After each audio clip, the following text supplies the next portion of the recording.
So viral hit episode 21 में आप सबका स्वागत है।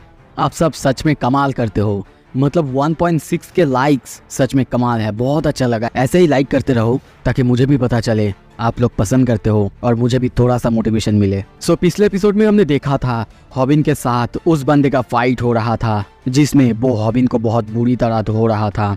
अब आगे एपिसोड के शुरू में हमें बताया जाता है जुवेनाइल सेंटर के बारे में, जहाँ पे सिखाया जाता है बॉक्सिंग। जापान में यही सिर्फ एक डिटेंशन सेंटर है जहाँ पे सिर्फ प्रिजनर्स को बॉक्सिंग सिखाया जाता है और इसी को कहा जाता है सुंगुई बॉक्सिंग टीम। कुछ देर बाद हम देखते हैं एक के बाद एक सारे कैदी उनके वहाँ पे जो रिपोर्टिंग ऑफिसर यानी उनके सर थे उनको रिपोर्ट करते हैं। जिम की हालत बहुत ज़्यादा ख़राब था, पर यहाँ पे जो भी थे उनके लिए सबसे पहले आता है बॉक्सिंग और उसी के बाद आता है ह्यूमन राइट्स। ट्रेनिंग बहुत ज़्यादा मुश्किल होता है, जैसे कि सबके ऊपर टॉर्चर करा जा रहा है। तभी हम यहाँ पे शायद उनके ऑफिसर या फिर ट्रेनर को देखते हैं, जो कि देख के कहने लगते हैं मुझे पता था ये लोग बिल्कुल बेकार हैं, बेकार, पर इनमें से वो बंदा।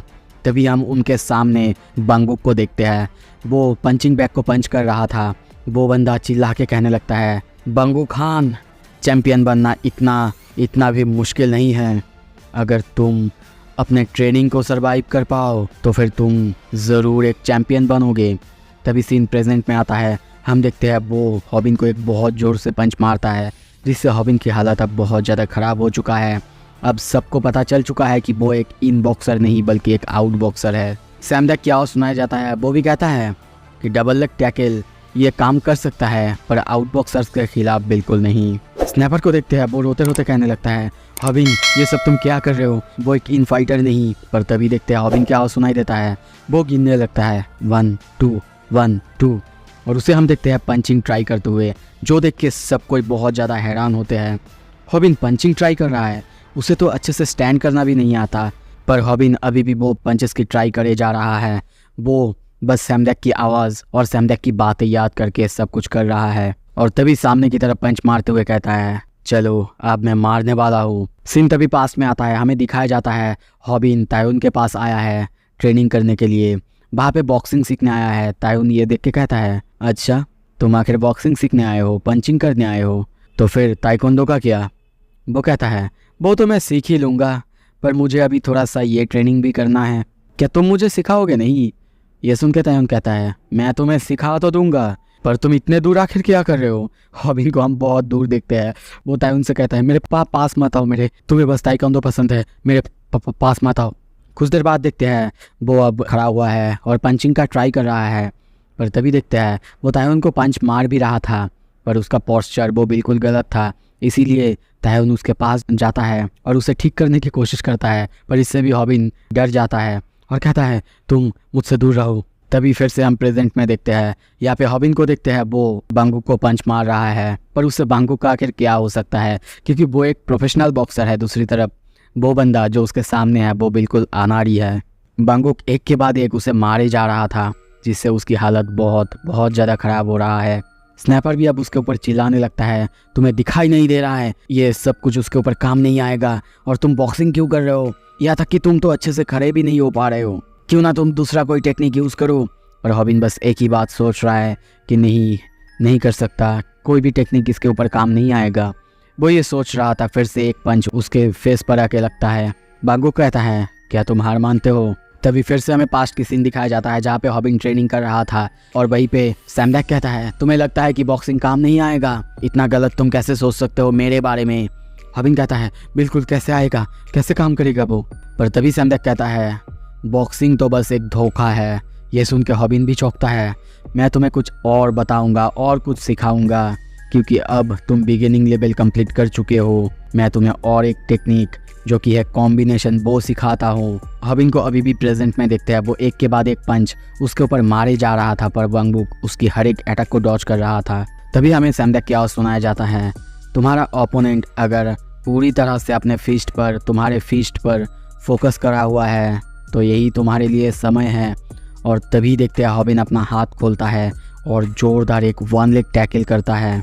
ये जो नया अटैक उसने किया है ये पंचेस और 1 लेग टैकल का एक कॉम्बिनेशन है। उसे ऐसा करते हुए देख के सारे सब्सक्राइबर्स यहाँ तक कि बंगुक वो भी बहुत ज़्यादा हैरान हो चुका है। हॉबिन कहता है फाइनली मैंने तुम्हें पकड़ लिया। कुछ देर बाद देखते हैं उसको फाइट करते हुए तायुन देखता है और सोचता है ओह तो उसने इसीलिए मुझसे बॉक्सिंग सीखा। दूसरी तरफ हम मानगी को देखते हैं, वो भी कहता है अच्छा ही हुआ है मैंने तुम पर ट्रस्ट किया है, चलो सब कुछ अब ख़त्म तुम्हें ही करना है। फिर म्योनसांग को देखते हैं जो कि अपने दोस्तों के साथ उसे टैकल करता हुआ देख रहा था। सभी बहुत खुश थे, पर तभी म्योनसांग को बहुत ज़्यादा टेंस देखते हैं और कुछ ही देर बाद देखते हैं स्नैपर को, वो भी बहुत ज़्यादा हैरान हो चुका है क्योंकि अब हम देखते हैं बंगुक उसकी टैकल को भी रोक दिया है। सभी सोचने लगते हैं क्या टैकल भी उसे नहीं रोक सकता, तो फिर इसे कैसे कोई हरा सकता है। तभी बंगुक कहता है मेरे वहाँ पे बहुत सारे ऐसे बंदे थे जो कि ऐसे ही मुझे टैकल करते थे, हमेशा वहाँ पे मुझे चौकन्ना रहना पड़ता था। मुझे ऐसे 100 लोगों ने टैकल किया था और मैंने 100 टैकल को रोका था और उनको हराया था।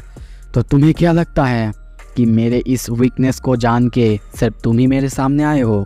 बिल्कुल नहीं, तुम जैसे 100 आए थे जो कि मेरे हाथों नॉकआउट हुए हैं। यहाँ तक कि मैं ये भी समझ गया था मैं एक टैकल को काउंटर कर सकता हूँ अगर मैं अपने नी को थोड़ा सा पुश करूँ और अपने ओपोनेंट को डाउन कर दूँ। स्नैपर ये देख के बहुत ज़्यादा हैरान हो चुका है। दूसरी तरफ म्योनसांग को देखते हैं, वो भी अपने मोबाइल फेंक के वहाँ से जाने लगता है और कहने लगता है वो अगर बॉक्सर को टैकल से नहीं हरा सकता मतलब और कुछ भी नहीं कर सकता। पर तभी हॉबिन कहता है एज एक्सपेक्टेड ये काम नहीं किया। तभी हमें फिर से सैमडेक की आवाज़ सुनाया जाता है जो कि कहता है ऐसा कोई भी बॉक्सर नहीं है जो कि एक टैकल को हरा सके या फिर डॉज कर सके, पर अगर तुम्हारे सामने ऐसा कोई प्रो बॉक्सर आ गया जिसे कि ये भी करना आता है तो तुम्हारे पास सिर्फ एक ही काम रहेगा क्योंकि तुम्हें वर्स्ट केस सिनारियो भी देखना होगा। अच्छा पहले ये बताओ तुम्हें क्या लगता है एक बॉक्सर के लिए सबसे प्यारी और सबसे महंगी चीज़ क्या होता है? हॉबिन सोच के बताता है शायद उनका बॉक्सिंग। और तभी हमें यहाँ पे सैमडेक प्रेशर पॉइंट्स के बारे में बताता है। प्रेजेंट में आते हैं, हॉबिन चिल्लाने लगता है और कहता है ऐसे एक एमेच्योर फाइटर आउट बॉक्सर को हरा सकता है। बंगुक अब सामने देख के बहुत ज़्यादा हैरान हो चुका है, बहुत ज़्यादा चौंकता है। हॉबिन अपनी ट्रेनिंग को याद करता है और तभी उसका जो प्रेशर पॉइंट यानी उसकी पैरों के ऊपर के हिस्से में एक बहुत ही जोरदार अपने एल्बो से बाहर करता है। कुछ देर बाद हमें यहाँ पे बताया जाता है कि ये एक चीज़ है जो कि ज़्यादातर आउट बॉक्सर्स मिस कर देते हैं, वो है उनके पैरों का ऊपरी हिस्सा। इस प्रेशर पॉइंट में मारने से इतना ज़्यादा दर्द होता है कि कोई भी सह नहीं सकता। एमएमए फाइटर्स अपने पैरों को ट्रेन करते हैं, पर कभी भी क्या तुमने कोई आउट बॉक्सर्स को अपने पैरों को ट्रेन करते हुए देखा है? तभी हम देखते हैं स्नैपर बहुत ज़्यादा खुश है। दूसरी तरफ हम बंगुक को देखते हैं, उसके पैर में अब बहुत ज़्यादा दर्द हो चुका है, उसकी पैरों की हालत भी बहुत ज़्यादा ख़राब है। ये देख के सारे लोग कमेंट करने लगते हैं, हॉबिन को बहुत ज़्यादा शाबाशी देने लगते हैं। यहाँ तक कि ये देख के सियोनजुन को देखते हैं, वो भी सोचता है ओह तुम एक बहुत अच्छे फाइटर हो हॉबिन। तभी हमें आवाज़ सुनाई देता है मुझे पता था ये एक फ़ाइट है, पर यह बहुत ज़्यादा ब्रूटल है। एक तोता को देखते हैं, वो भी ये सेम बात रिपीट करने लगता है। तभी हम एक्जे कंपनी का यूट्यूब मेंबर जो कि एनिमल और ब्यूटी रिलेटेड कंटेंट बनाता है उसको देखते हैं। वो हॉबिन का ये मैच देख रहा था। तभी सियोनजुन कहता है बताओ मुझे तुमने ऐसा क्यों किया? वो कहता है क्या किया मैंने?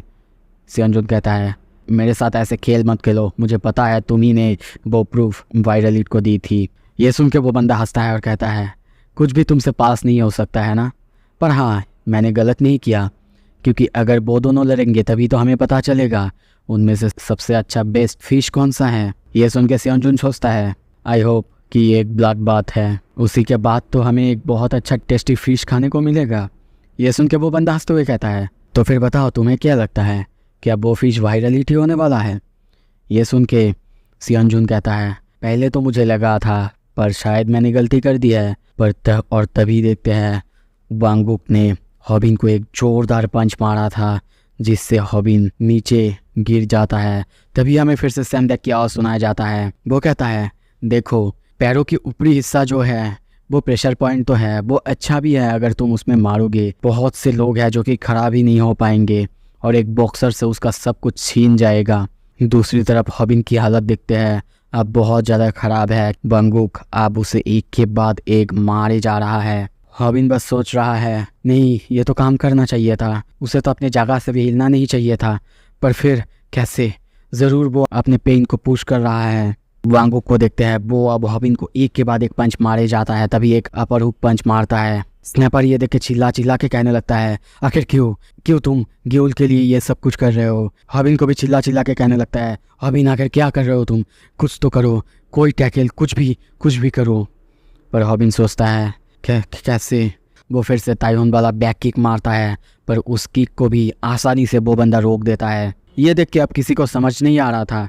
हॉबिन की हालत अब बहुत ज़्यादा ख़राब है, उसका पूरा बॉडी कांपे जा रहा है। म्योन संग को देखते हैं, वो ये फाइट देख के सोचने लगता है, वो अपने ओपोनेंट को दिखा रहा है उसके पास कितने ज़्यादा किलर मूव्स है जो कि वो यूज़ कर सकता है। पर ये बहुत ज़्यादा आयरनिक है क्योंकि ये सारे मूव्स बहुत सारे प्रोफेशनल UFC चैम्पियंस भी यूज़ करते हैं। तभी हॉबिन को देखते हैं, वो एक ओवरहैंड हुक मारने जाता है। उस तरफ अटेंशन लेते हुए फिर से वो उसके पास टैकल करने जाता है, पर वो बंदा उसकी बाल को पकड़ता है और उसे दूर फेंक देता है। ये देख के हॉबिन बहुत ज़्यादा चौंकता है क्योंकि अब उसकी टैकल का कोई भी इफेक्ट उसको नहीं हो रहा था। वांगुक को अब पहले से ही पता है कि वो टैकल करने वाला है क्योंकि उसके पास बहुत ज़्यादा फाइटिंग एक्सपीरियंस है। चाहे जितने भी हॉबिन फाइटिंग टेक्निक्स यूज़ कर ले, पर वांगुक जानता है कि वो टैकल ही यूज़ करने वाला है। तुम्हारा ओपोनेंट सच में बहुत ज़्यादा पेशेंस और स्मार्ट है हॉबिन। वो ऐसा कोई बंदा नहीं जिसे कि तुम अपने अभी के स्किल लेवल से हरा सकते हो। ये सब कुछ हम देखते हैं उसे बता रहा था और कोई नहीं बल्कि म्योन संग। कुछ ही देर बाद हम स्नैपर को चिल्लाते हुए देखते हैं। वो कहने लगता है, मैं चाहता हूँ कि सब कोई उसके लिए चीयर करे, प्लीज़। पर तभी कमेंट में आते हैं, भाई हम लोग कैसे चीयर करें, कैसे? और तभी देखते हैं वांगुक उसे हराने के बाद कहता है, मैंने तुम्हें बताया था तुम कभी भी उसके पास नहीं जा सकते। तभी एक बंदा कमेंट करता है, मेरे पास एक आइडिया है। दूसरी तरफ हम देखते हैं हॉबिन अभी नीचे गिरा हुआ है, उसकी हालत ख़राब है और वांगुक अब जा रहा है। हॉबिन मन में सोचता है, मुझे उठना ही होगा, किसी भी तरीके से उठना ही होगा। दूसरी तरफ रूमी को देखते हैं, वो रोते रोते कहने लगती है, यो गॉडडैम सन ऑफ अ बिच, तुम ये सब क्या कर रहे हो? कुछ ही देर बाद देखते हैं हॉबिन रो रहा है, अभी भी नीचे गिरा हुआ है और कहने लगता है, रूमी से माफ़ी मांगो यू सन ऑफ ए विच, माफ़ी मांगो। पर मन में सोचता है, मैं उठ नहीं सकता, बहुत ज़्यादा दर्द कर रहा है, मैं अब क्या करूं? स्नैपर को देखते हैं, वो भी रो रहा है। सोचने लगता है, उसने तो कुछ भी गलत नहीं किया था, प्लीज़ उससे माफ़ी मांगो। हॉबिन को कहता है, हॉबिन तुम सच में। पर तभी देखते हैं एक बंदा 5,01,000 का एक अल्ट्रा चैटिंग करता है और उसमें लिखता है, जाओ उसे पकड़ो और मारो। ये देखते ही, इसकी अल्ट्रा चैटिंग की आवाज़ सुनते ही हम देखते हैं हॉबिन तभी खड़ा हो जाता है। ये बंदा पैसे के लिए कुछ भी कर सकता है और कहता है, ओह ऐसा लग रहा है कि मेरा बॉडी अपने आप मूव कर रहा है, thank you so much for 500,000 one. ये देख के सारे लोग फिर से उसे गाली देने लगते हैं, पर हॉबिन बस सोच रहा है, मैंने किसी तरीके से तो अपने आप को उठा लिया, पर यही तो मेरा लिमिट है, अब मैं क्या करूं? मैं तो ठीक से खड़ा भी नहीं हो पा रहा हूं। उसकी पैरों से हर जगह से खून निकल रहा है। वो बस सोच रहा है कि नहीं, वो अब और नहीं कर सकता और कितना लड़ेगा वो, उसका लिमिट आ चुका है। कुछ ही देर बाद हम देखते हैं आवाज़ आने लगता है पीछे से, ब्रूम ब्रूम ब्रूम। ये सुन के वांगुक बहुत ज़्यादा चौंकता है, साथ में गुस्सा भी होता है। पर हॉबिन सोचता है, कुछ भी हो जाए, चाहे मेरा बॉडी मूव ना करे, पर मुझे ये काम तो कंप्लीट करना ही है। तभी देखते हैं वो फिर से अपना वही गोरिल्ला स्टाइल टेक्निक का यूज़ करने लगता है। वो उस बंदे के सामने आवाज़ कर रहा है और सोचने लगता है, मुझे किसी भी तरीके से टैकल करने की कोशिश करना ही होगा अगर मैं उस टेक्निक का यूज़ करना चाहता हूँ तो। दूसरी तरफ म्योन संग कहता है, मुझे समझ में नहीं आ रहा है क्यों वो बार बार टैकल करने की कोशिश कर रहा है। हाँ, टैकल से ओपोनेंट को डाउन किया जा सकता है, पर ये इतना पावरफुल भी नहीं कि फिनिश किया जा सके। और तुम्हारी हालत बहुत ज़्यादा ख़राब है हॉबिन, तुम ऐसा कैसे कर सकते हो? तभी पीछे से आवाज़ आता है, क्या ये ऑब्वियस नहीं है म्योन संग? वो बंदा टैकल करने की ज़रूर कोशिश कर रहा है, पर उसके पास कोई फिनिशिंग मूव ज़रूर है। म्योन संग के टीचर या फिर सेंसेई को देखते हैं, वो बंदा उसे समझाता है, हो सकता है हॉबिन के पास टैकल के बाद कोई मूव हो, कुछ भी स्पेशल, जैसे कि फ्लाइंग आर्म बार। तभी देखते हैं सीन शिफ्ट होता है, फिर से हम हॉबिन को देखते हैं जो कि टैकल करने के लिए जंप करता है। ये देख के फिर से सब कोई बहुत ज़्यादा हैरान होते हैं, क्यों बार बार वो ऐसा कर रहा है, क्योंकि वो जानता है टैकल करने से उस बंदे को कुछ भी नहीं होने वाला। म्योन संग कहता है हॉबिन सब कुछ तो ठीक है पर अनफॉर्चुनेटली तुम्हारा जो ओपोनेंट है वो ऑलरेडी जानता है तुम टैकल करने वाले हो और टैकल को रोकना भी जानता है। हम वॉन्गवुक को देखते हैं, वो भी अब टैकल को रोकने के लिए और हॉबिन को मारने के लिए तैयार होता है। दूसरी तरफ हॉबिन सोच रहा है मैं तुम्हारे लिए आ रहा हूँ, साथ में फ्लाइंग। तभी फिर से हमें पास्ट के सीन दिखाया जाता है जहाँ पे सैमडेक उसे फ्लाइंग आर्मबार कैसे करते हैं वो सिखा रहा था, पर यह हॉबिन के लिए बहुत मुश्किल होता, इसीलिए उसके लिए एक बीटा वर्जन सिखाने लगता है जहाँ पे और एक टेक्निक है जो कि फ्लाइंग आर्मबार से कुछ ज़्यादा आसान है, क्योंकि फ्लाइंग आर्मबार को प्रैक्टिस करने के लिए और एक बंदे की ज़रूरत होता है जो कि हॉबिन के पास भी नहीं था और वो बहुत ज़्यादा मुश्किल टेक्निक भी है।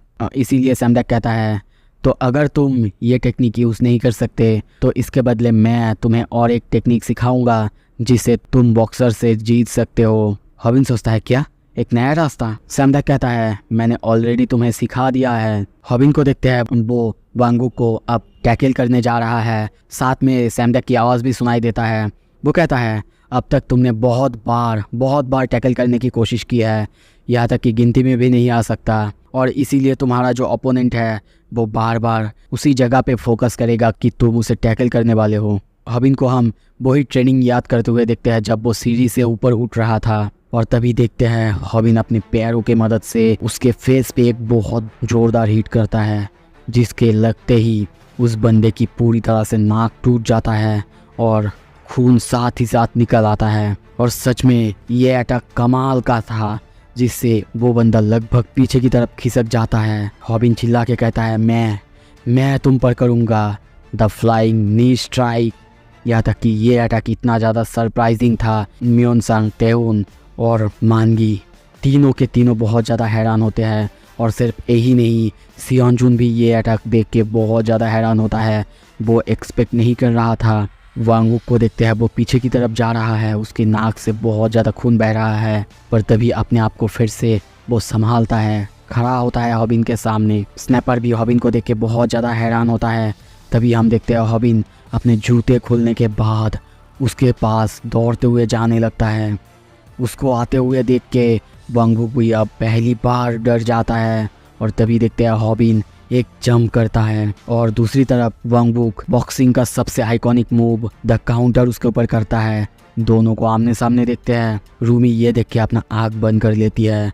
हॉबिन को देखते हैं वो एक पैर आगे करके पहले से ही उसको मारने वाला था, तभी अपने पैरों को ही चेंज करता है और दूसरे पैर से उसके फेस पर एक जोरदार हिट करता है जो कि बहुत खतरनाक तरीके से लगता है, और इस टेक्निक का नाम था फ्लाइंग नी स्ट्राइक काउंटर। सो अब आगे क्या होगा? क्या हॉबिन उसे हरा पाएगा? क्या वो बंदा अब हार चुका है? सब कुछ देखेंगे अगले एपिसोड में। अगर देखना है तो सब्सक्राइब कर लो। थैंक यू सो मच देखने के लिए।